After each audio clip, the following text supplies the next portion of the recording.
Non, en fait, c'est au 49 rue Colincourt. Voilà, là, tu vois une façade de vidéoclub, normalement. Ouais.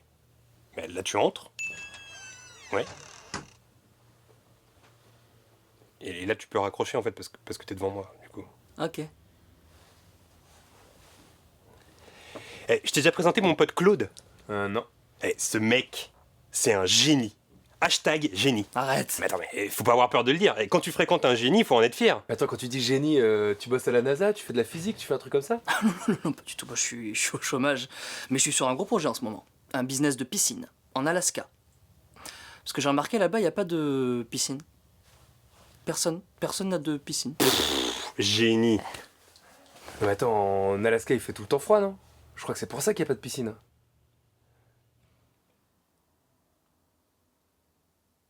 Alors oui, il travaille pas à la NASA, mais en fait, le mec, c'est un génie, c'est un truc de ouf. Tu lui poses n'importe quelle question, hein, et en fait, le mec, il répond. Tiens, regarde, je vais le faire. Écoute, je suis pas venu pour ça. Allez. Bon, ok. Question, histoire. Ouh. Qui était le plus connu des empereurs romains avant Jésus-Christ? Avant quoi? Avec les lauriers là autour là, de la tête. Ouais. Tu sais, dans Astérix et Obélix, là, c'est le méchant qu'on voit les Romains, là, tu sais, qui veut la potion magique. C'est lui qui la veut pour son armée, la potion magique. Jules César. Jules César. Wow. C'est un truc de ouf, non? Ok, question maths. Allez. Combien font 44 divisé par 2? Divisé par 8.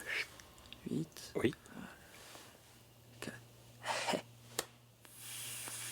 22. C'est un truc de ouf. Non mais attends, c'est quoi ce délire? C'est trop facile tes questions là. Ah ouais? Bah, j'aimerais bien t'y voir, toi. Bah vas-y. Ah bah ok, on va voir si monsieur est un génie comme toi. J'aimerais que tu me trouves la solution à cette équation polynomiale dans laquelle p égale 0 et où x et y sont des chiffres rationnels de 0,87 et 14,8. Mais j'ai rien compris, pose-moi les mêmes questions que lui là. Il a rien compris. Ah, mais... On se voit toujours demain? Et comment qu'on se voit demain? Ciao mec. Ah, mais c'est trop pas un génie ton pote. Hein. Je vais même te dire une chose, je pense que t'es encore plus bête que lui de penser que c'est un génie. Moi je suis bête moi. Ah ouais. Tu vois ce mec là? Demain il a 2 places en loge pour le concert de Drake. Ça fait 1 semaine que je le brosse dans le sens du poil pour les avoir. J'arrête pas de lui dire que c'est un génie, il adore ça. Oh. C'est qui le génie maintenant? Oh ouais. Par contre, j'étais pas loin, j'ai tout entendu. Excuse-moi. Demain, 19h? Yes?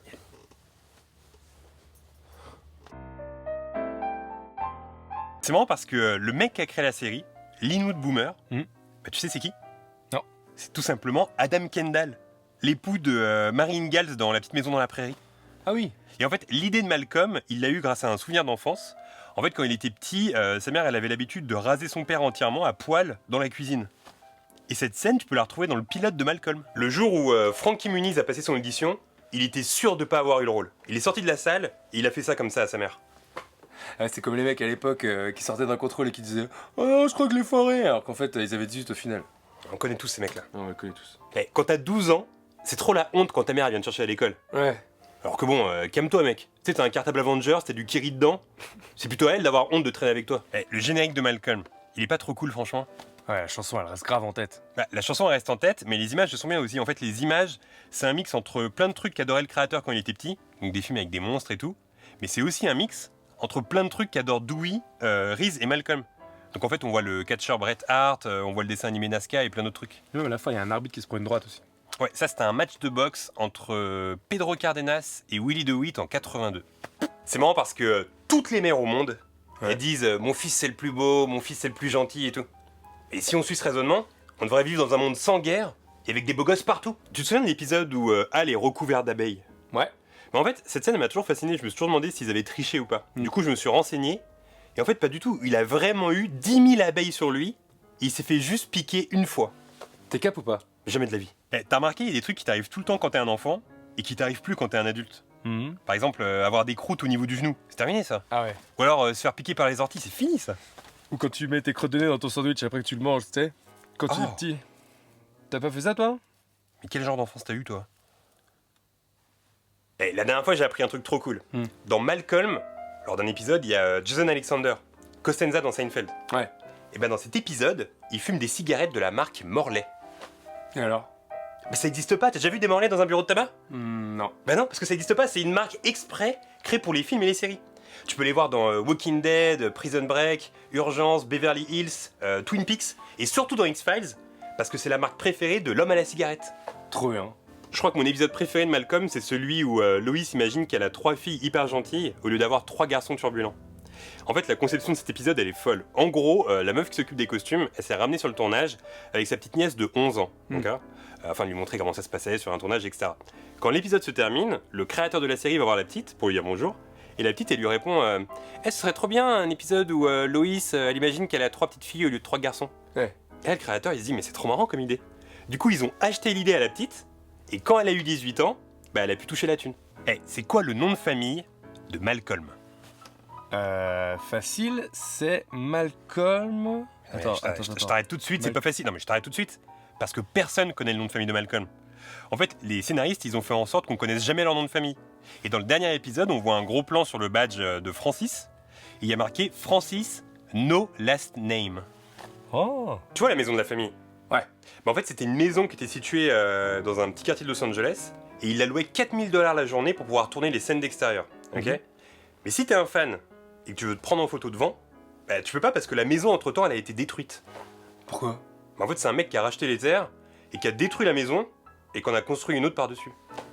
Bah, tu vas être saoulé de regarder 8 épisodes par jour sur M6, non? J'ai un pote, il lui arrive un truc hyper relou en ce moment. En fait, il a dû revenir vivre chez sa mère à 35 ans parce qu'il a quelques galères de thunes. Ce qui fait que tous les soirs, à 20h, sa mère elle l'appelle en criant « À table !» C'est pas relou de se manger des à table à 35 ans, franchement? Attends, pourquoi tu dis j'ai un pote? T'es pas revenu vivre chez ta mère il y a 2 semaines là? Je t'avais raconté? Ouais, tu m'as raconté, ouais. J'avais oublié. La meuf qui joue la mère dans la série, là, Lois. Ouais. Jen Kasmarek dans la vraie vie. Quand la série s'est terminée, elle a tenu à garder tous les vêtements de Lois en souvenir. Et parfois, dans la vie de tous les jours, elle aimait les vêtements. Et elle expliquait en interview que parfois, elle tombe sur un épisode de Malcolm. Du coup, elle se regarde à l'écran avec les vêtements qu'elle porte sur le canapé. Génial. C'est pas trop bizarre? T'as remarqué quand t'es petit, tu veux toujours être plus grand. Ouais. Genre quand t'as 9 ans, tu dis j'ai 9 ans et demi. Tu rajoutes des ennemis partout. Exact. Mais quand t'as 54 ans, tu dis pas j'ai 54 ans et demi. Personne n'est pressé d'avoir 55 ans. Pendant un moment, il y a eu une grosse rumeur qui disait que la fin de Breaking Bad, ça allait être Hal qui se réveille d'un horrible cauchemar. Et dans ce cauchemar, il était Heisenberg. Et en fait, il raconte à Loïs qu'ils vendaient de la meth avec un petit jeune, etc. Et Vince Gilligan, le mec qui a créé la série, il a trouvé ça tellement marrant qu'il a tourné cette scène. Et on peut la trouver dans les DVD bonus de Breaking Bad. Et t'as remarqué quand tu vas chez un pote, souvent tu lui dis ah tes parents ils sont trop cool, j'aimerais trop avoir les mêmes. Et quand ton pote il vient chez toi, il dit putain mais tes parents ils sont trop cool, j'aimerais trop avoir les mêmes. Tu vois? Ouais, bah, je dois être l'exception qui confirme la règle parce que jamais personne n'a voulu de mes parents. Tiens, toi par exemple qui les connais, tu t'aimerais bien voir mes parents ou. Bah réponds, qu'est-ce que tu fais? Eh oh! T'es au courant qu'en Russie, ils ont créé plan pour plan la série Malcolm? Les mêmes épisodes, les mêmes répliques, les mêmes décors, mais qu'avec des Russes. C'est trop bizarre. C'est absurde. C'est trop triste ce qui arrive à Frankie Muniz. En fait, depuis des années, il a des pertes de mémoire. En fait, il a eu des commotions cérébrales, des problèmes d'irrigation au cerveau, ce qui fait qu'il a tout oublié en ce qui concerne Malcolm. Il a plus aucun souvenir de la série. Ce qui fait que ça fait beaucoup de peine à Bryan Cranston, et il en a fait une affaire personnelle. Chaque mois, il l'appelle pour lui rappeler des souvenirs de la série. En gros, il l'appelle et lui dit ouais, tu te souviens, à un moment donné, t'as fait ça avec Reese, et puis on a bien rigolé en dehors du plateau et tout. C'est triste. Et en fait, tu m'as pas répondu tout à l'heure là quand je t'ai demandé si t'aimerais bien voir mes parents. Bah quoi? Bah vas-y, réponds. Bah je sais pas, tu sais, ils sont un peu chelous, tu vois ce que je veux Quoi? dire? Mais comment ça, ils sont chelous mes parents?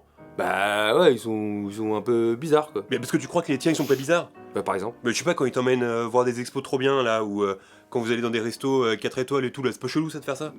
Bah non, en fait c'est génial ça. Ouais, enfin ça dépend qui, parce que j'en ai parlé à des potes, ils m'ont dit ouais, effectivement c'est chelou de faire ça. Non, donc, t'es vénère.